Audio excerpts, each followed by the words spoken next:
నమశంకరాయ.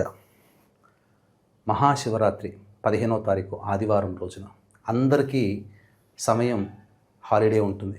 కాబట్టి ఈ రోజున అందరూ పరమేశ్వరుని అర్చించుకోండి, అభిషేకం చేయండి, అనంతమైన పుణ్య ఫలితాన్ని పొందండి. అయితే ఇందులో భాగంగా శివలింగాన్ని ఎలా తయారు చేసుకోవాలి, ఎవరూ తొక్కనటువంటి మట్టిని కానీ లేదా పుట్టమన్ను, పూజా స్టోర్లో దొరుకుతున్న పుట్టమన్ను కానీ తీసుకొని రావడం, తులసి చెట్టు దగ్గర, రావి చెట్టు దగ్గర, మర్రి చెట్టు దగ్గర, మోదుగ చెట్టు దగ్గర, మారేడు చెట్టు దగ్గర, జమ్మి చెట్టు దగ్గర ఉన్నటువంటి మట్టిని తీసుకొని వచ్చి ఆ యొక్క పుట్టమన్నులో కలిపి, ఆ పుట్టమన్నులో 1 గ్రాము పాదరసం, పసుపు, కుంకుమ, అలాగే బెల్లము, ఆవు నెయ్యి, కొద్దిగా ఆవు పెరుగు, జాజికాయ, జాపత్రి, ఇలాచి ఇలాంటివన్నీ కలిపి ఆవు పాలతో శివలింగాన్ని తయారు చేయండి. తేనె కూడా కలపాలి. శివలింగాన్ని తయారు చేసి అప్పుడు ఆ శివలింగం తయారైన తర్వాత ఆ శివలింగానికి చక్కగా ఆవు నేతిని కనుక అద్దితే పూర్తిగా అభిషేకం చేసినా అది కరిగిపోదు.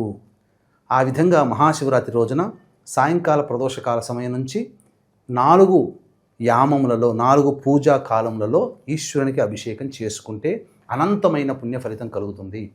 ఈ యొక్క మహాశివరాత్రి పర్వదినం పురస్కరించుకొని మన పీఠమాధ్వర్యంలో కాశీక్షేత్రంలో విశ్వనాథుని మందిర ప్రాంగణ సమీపంలో రుద్రపారాయణము, రుద్రాభిషేకము జరుగుతుంది. సాయంకాలం 15వ తారీఖు సాయంకాలం 6 గంటల లోపల మీ గోత్రనామాదులు నమోదు చేసుకోవచ్చు. ఈశ్వరానుగ్రహం కోసం జరిగేటువంటిది.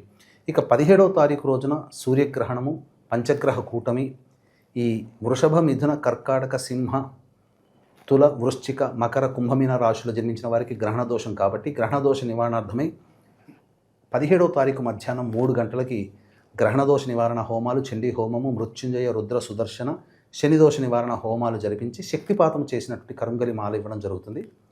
ఈ కార్యక్రమంలో నమోదు చేసుకోదలిస్తే 17వ తారీఖు మధ్యాహ్నం 1 గంట లోపల నమోదు చేసుకోవచ్చు. 2 కార్యక్రమాల్లో నమోదు చేసుకోవచ్చు, లేదా ఏదైనా ఒక కార్యక్రమంలో నమోదు చేసుకోవచ్చు.